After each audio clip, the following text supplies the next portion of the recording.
मैंने बताया था कि सभी त्रिकोणमितीय अनुपातों के 30 डिग्री और 60 डिग्री के वैल्यू को कैसे ज्ञात किया जाता है। अब इसमें 0 डिग्री, 90 डिग्री तथा 45 डिग्री के मानों को कैसे ज्ञात करते हैं, तो आइए शुरू करते हैं।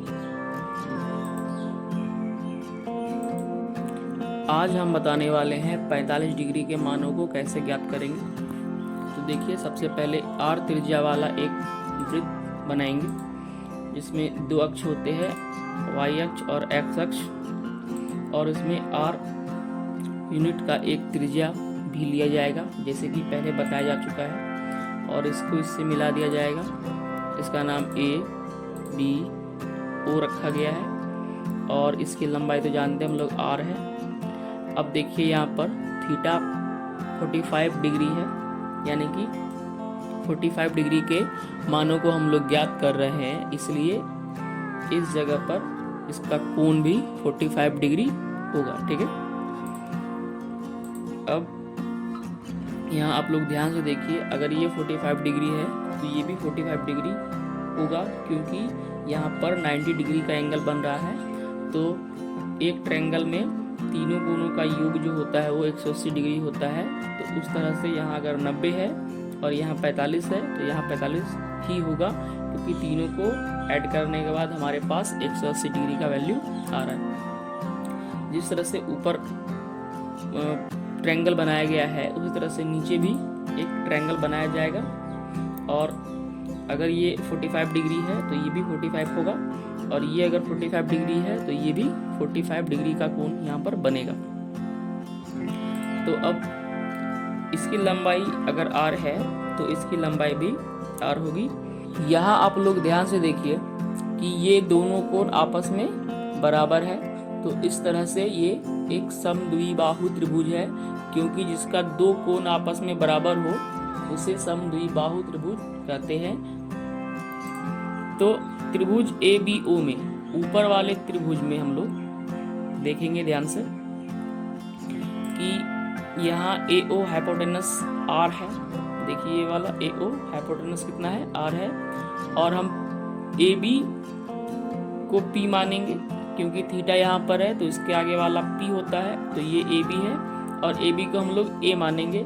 और OB ये वाला जो आधार है, अगर ये P है तो नीचे वाला क्या होगा, बेस होगा, तो B को हम A मानेंगे क्योंकि ये दोनों कोण आपस में बराबर है, तो इसका भुजा भी आपस में बराबर होगा क्योंकि समद्विबाहु त्रिभुज है। तो जितना बड़ा AB होगा उतना बड़ा ही OB होगा, इसलिए AB जो होगा वो OB के बराबर होगा।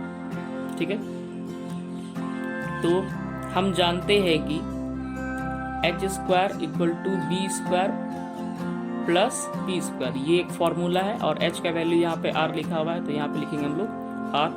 b का वैल्यू a है तो a पुट करेंगे, और p का वैल्यू भी a है तो इसका वैल्यू भी यहाँ पर a पुट करेंगे। अब हम लोग जानते हैं कि r² होता है, और यहाँ पर देखिए ये a² प्लस a² कितना हो जाएगा, 2a²।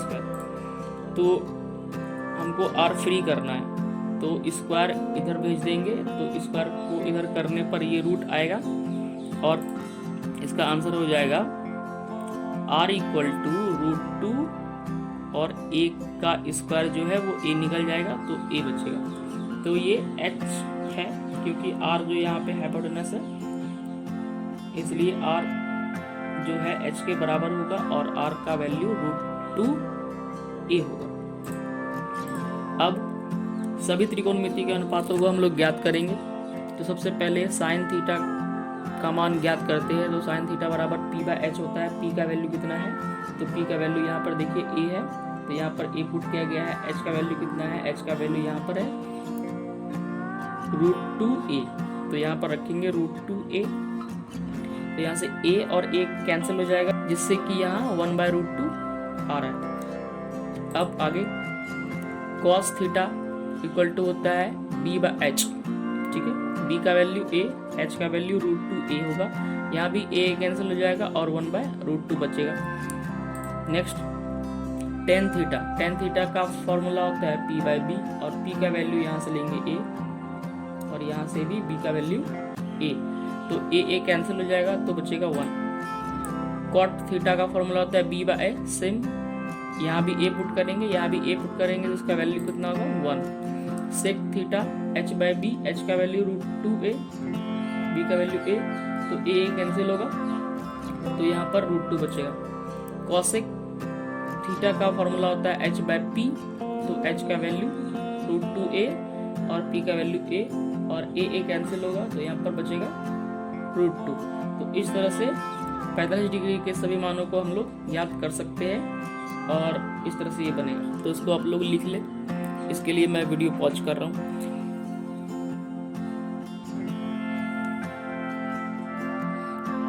अब हम 0 डिग्री के वैल्यू को ज्ञात करेंगे, तो इसके लिए 1 सेंटीमीटर त्रिज्या वाला एक वृत्त की रचना करनी होगी। तो ये 1 सेंटीमीटर त्रिज्या वाला एक वृत्त है, इसमें हम लोग अक्ष बना लेते हैं और यहाँ पे नाम देंगे O। यहाँ से लेकर के यहाँ तक की दूरी 1 सेंटीमीटर है, यहाँ भी कुछ नाम देंगे A, और इससे एक ट्रायंगल बना लेंगे इस तरह से। यहाँ पर इस दोनों के बीच का कोण जो है वो थीटा होगा, ठीक है, और यहाँ पर B है। अब देखिए ध्यान से, थीटा कितना चाहिए हमको 0 डिग्री, तो यहाँ पर थीटा तो 0 डिग्री है नहीं। 0 डिग्री होने के लिए ये लाइन जो है इसी पर आना चाहिए, इस लाइन को हम लोग नीचे लाएंगे, ठीक है। तो यहाँ से इसको नीचे खिसकाया गया थोड़ा सा, तो यहाँ A जो यहाँ पहले था वो यहाँ आ गया, ठीक है। अब A जब यहाँ आया तो ये जो परपेंडिकुलर है वो कहाँ जाएगा, तो वो भी नीचे आएगा, और आप लोग देख रहे हैं कि परपेंडिकुलर छोटा हो रहा है, ठीक है। पहले इतना बड़ा था, अब ये छोटा हो रहा है, और ये जो बेस है, ये OB जो बेस है ये छोटा था, अब यहाँ से लेकर के यहाँ तक आ गया, यानी कि B बढ़ रहा है और A जो है वो घट रहा है, ठीक है। परपेंडिकुलर पहले बड़ा था अब छोटा हो गया, और बेस जो था वो पहले छोटा था और बड़ा हो गया, इस तरह से। अब देखिए अगर ये A यहाँ आ जाए, क्योंकि थीटा का मान जो है वो 0 डिग्री लाना है, तो 0 डिग्री लाने के लिए हमें इसको नीचे लाना पड़ेगा। तो A जब यहाँ पे आ गया तो ये जो परपेंडिकुलर है वो और छोटा हो गया, मगर बेस जो है वो बढ़ रहा है, और छोटा करने पर परपेंडिकुलर जो है वो बहुत 0 के बराबर हो जाएगा, और बेस जो है वो त्रिज्या के बराबर हो जाएगा, क्योंकि यहाँ से लेकर के यहाँ तक तो त्रिज्या है ना। तो इस तरह से B जो है इसमें आ जाएगा। तो ये देखिए कि ये हाइपोटेनस जो है वो बेस के बराबर हो जाएगा, मगर परपेंडिकुलर जो है वो 0 हो जाएगा, कुछ नहीं बचेगा, ठीक है। तो इस तरह से, तो चित्र से आप लोग देखिए कि जब थीटा का मान 0 डिग्री के बराबर हो जाएगा, यानी कि जब इसके बीच कोई कोण नहीं बचेगा, तो क्या होगा, AO H, ये H जो है, H का तो कुछ नहीं होगा, H इतना बड़ा है तो इतना ही बड़ा रहेगा, तो H का वैल्यू तो 1 है, क्योंकि त्रिज्या 1 यूनिट है, तो H का वैल्यू 1 है, मगर P का वैल्यू जो है वो 0 हो जाएगा, और B H के बराबर हो जाएगा। B H के बराबर होगा क्योंकि यहाँ पर त्रिज्या 1 है, तो B का वैल्यू भी कितना हो जाएगा 1, यानी कि H जो है वो 1 सेंटीमीटर ही रहेगा, P का मान 0 हो जाएगा, और B का मान H के बराबर हो जाएगा, और H कितना है 1, तो B का मान 1 हो जाएगा। अब आगे हम लोग त्रिकोणमितीय अनुपात को ज्ञात करते हैं। तो सबसे पहले साइन थीटा का मान ज्ञात करते हैं, और थीटा के जगह पे ध्यान रहे 0 डिग्री रखना है। तो साइन थीटा बराबर P/H होता है, P का वैल्यू 0, H का वैल्यू 1, तो 0/1 कितना होता है 0। ये आप लोगों को पता होना चाहिए, किसी भी संख्या से 0 को भाग देते हैं तो कितना आता है 0 आता है। अब cos थीटा का वैल्यू निकालेंगे, तो cos थीटा का फॉर्मूला होता है B/H, B का वैल्यू 1, H का 1, तो इसका आंसर भी 1। टेन थीटा का वैल्यू निकालेंगे, P/B होता है, P का वैल्यू 0 यहाँ से, और B का वैल्यू 1, 0/1 कितना होता है 0। अच्छा एक चीज यहाँ ध्यान देखिए, जब किसी संख्या में 0 से भाग दिया जाता है तो उसका मान अपरिभाषित होता है, यानी कि 0 से 1 में हम लोग भाग देंगे तो उसका आंसर इनफिनाइट आएगा अपरिभाषित आएगा। ठीक है, 0 से किसी भी संख्या में भाग नहीं रख सकता है। और इसके बारे में मैंने अपने दूसरे वीडियो में विस्तार से बताया है, तो आप लोग जा करके वहाँ इस वीडियो को देख ले ताकि आप लोग को अच्छे से समझ में आ जाए। और अभी के लिए इतना ध्यान रखिए कि किसी भी संख्या में हम लोग 0 से अगर भाग देते हैं तो उसका आंसर इन्फिनाइट अपरिभाषित आता है। ठीक है, अपरिभाषित का मतलब इसका परिभाषा नहीं हो सकता है। ठीक है, तो कॉट थीटा का फॉर्मूला होता है b/p, b का वैल्यू 1 और p का वैल्यू 0, तो 0 से 1 में भाग देंगे तो आंसर आएगा अपरिभाषित। सेक थीटा का फॉर्मूला होता है h/b, तो h का वैल्यू 1, b का वैल्यू भी 1, तो आंसर कितना आएगा 1। और कॉस थीटा का वैल्यू होता है h/p और h का वैल्यू 1, p का वैल्यू 0, तो यहाँ पर इसका आंसर आएगा अपरिभाषित। ठीक है, तो इसको आप लोग लिख लें।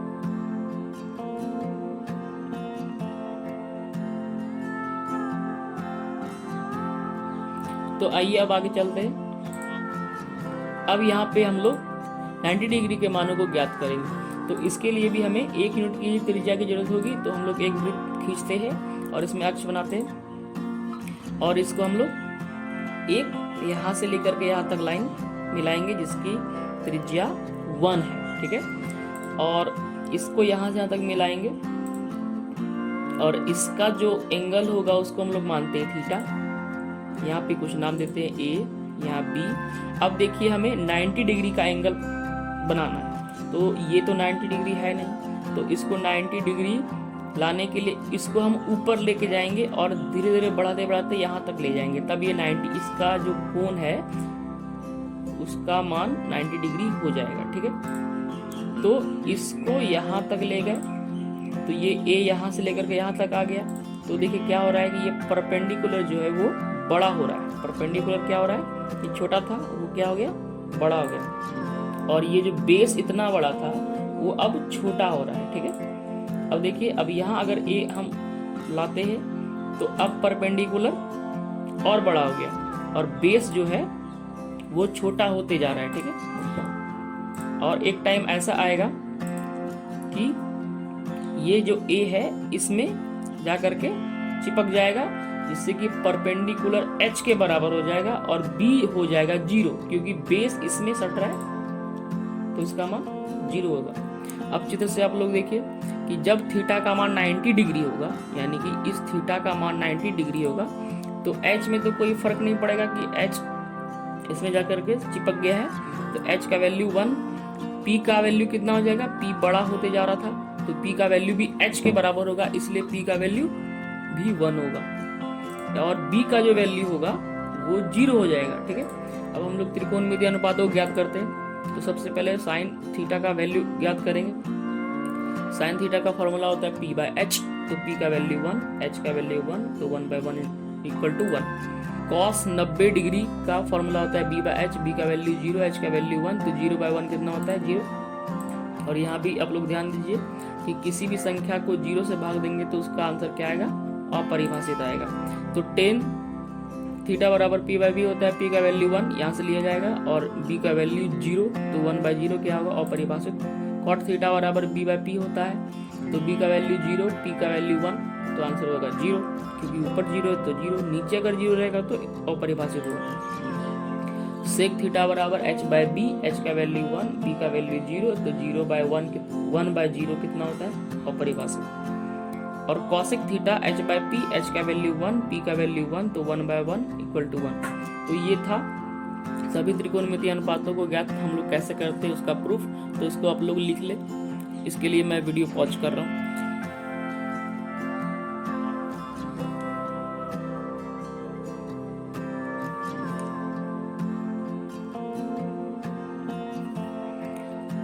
तो ये था सभी त्रिकोणमितीय अनुपातों के वैल्यू को कैसे हम लोग ज्ञात करते हैं, तो ये प्रूफ था। तो वीडियो देखने के लिए धन्यवाद। और अगर आप लोगों को ये वीडियो अच्छा लगता है तो इसे आगे शेयर कीजिए।